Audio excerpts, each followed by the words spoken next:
வணக்கம் தோழர்களே, இந்த காணொளியில் நம்ம என்ன பற்றி பார்க்க போகிறோம்னா வேகமாக எப்படி லெவலை இன்க்ரீஸ் பண்ணுறதை பற்றி தான் பார்க்க போகிறோம். சரி, அதுக்கு முன்னாடி ஒன்றத்தை போய் பார்த்துட்டு வந்துடுங்க.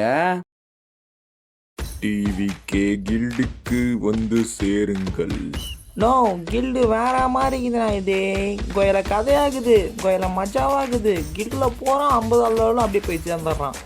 நான் போய் பார்க்குறேன், நான் இன்னைக்கு போய் சேர போகிறேன். அவங்க கில்டு அவ்வளோதான் வேற மாதிரி இருக்குது. நான் போய் சேர்றேன் பாரு ப்ரோ. இப்போ இந்த இளம் வாலிபரை போல புத்திசாலித்தனமாக யோசியுங்கள், அப்போதான் உங்களுக்கு நடக்கும் நல்ல விஷயங்கள். தோழர்களே, நான் அந்த கில்டோட டீட்டெயில்ஸை பற்றி டிஸ்கிரிப்ஷனில் கொடுக்குறேன். நீங்கள் ஜாயின் பண்ணுறதா ஜாயின் பண்ணிக்கோங்க.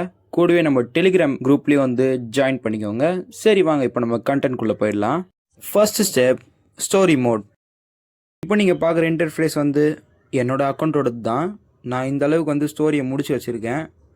ஹார்ட் மோடில் வந்து 88% முடிச்சு வச்சுருக்கேன். நார்மல் மோடில் 100% கம்ப்ளீட் பண்ணிட்டேன். நீங்கள் ஹார்ட் மோடில் விளையாடினீங்கன்னா உங்களுக்கு அதிகமாக எக்ஸ்பீரியன்ஸ் கிடைக்கும். ஆனால் நார்மல் மோடில் பிகினர்ஸ் வந்து விளையாடுறது தான் நான் ரெக்கமெண்ட் பண்ணுவேன். ஏன்னா ஹார்ட் மோட் வந்து ரொம்பவே கஷ்டமாக இருக்கும்.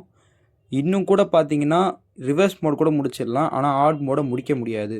ஆனால் ஹார்ட் மோட் உங்களுக்கு நிறைய எக்ஸ்பீரியன்ஸை கொடுக்கும். இப்போ உங்களால் பார்க்க முடியுது, எனக்கு 70,000 எக்ஸ்பீரியன்ஸ் கிடைக்கும்னு அதில் போட்டிருக்கு. ஆனால் அதுவே நம்ம ரிவர்ஸ் மோடில் போய் எடுத்து போய் பார்த்தா ரிவர்ஸ் மோடில் நம்மளுக்கு ஒரு 0 எக்ஸ்பீரியன்ஸ் தான் கிடைக்கிது. அது வேஸ்ட்டு விளையாடுறது. ஆனால் அதில் இன்னும் நல்ல ரிவார்ட்ஸ்லாம் கொடுப்பாங்க, ஆனால் எக்ஸ்பீரியன்ஸை தவிர்த்து. Second step, the cats. இப்போ நம்மளால் பார்க்க முடியும் கீழே நிறைய எக்ஸ்பீரியன்ஸ் இருக்குன்னு. அதை எப்படி கிளைம் பண்ணணும்னா, நம்ம 6 வாட்டி கேட்ஸை முடித்தா மட்டுமே நம்மளால் அதை கிளைம் பண்ண முடியும்.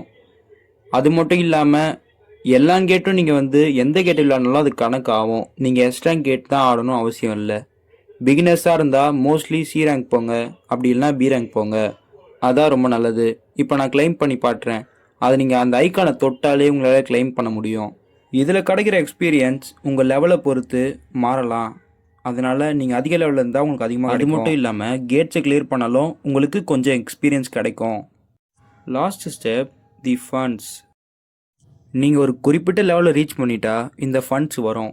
இந்த ஃபண்ட்ஸ் உங்களுக்கு என்ன நல்லது பண்ணணும்னா, நிறைய எக்ஸ்பீரியன்ஸ் கொடுக்கும். நீங்கள் எவ்வளோ நாள் வெயிட் பண்ணுறீங்களோ. ஆனால் நீங்கள் லாகின் பண்ணியிருக்கணும். 48 ஹவர்ஸ் தான் அதோட ஃபுல் ஃபண்ட்ஸ். அதுக்கும் மேலே போகும், உங்களோட இஷ்டம் தான். அதுக்கு முன்னாடியும் நீங்கள் கிளைம் பண்ணலாம், இல்லைனா அதுக்கு அடுத்தும் நீங்கள் கிளைம் பண்ணலாம். ஆனால் இந்த ஃபண்ட்ஸில் நீங்கள் எவ்வளோ நாள் விட்றீங்களோ அவ்வளோ நாள் வந்து உங்களுக்கு தேவையான எக்ஸ்பீரியன்ஸ் கிடைக்கும். இதுவும் லெவலை பொறுத்து தான் உங்களுக்கு எக்ஸ்பீரியன்ஸை கொடுக்கும்.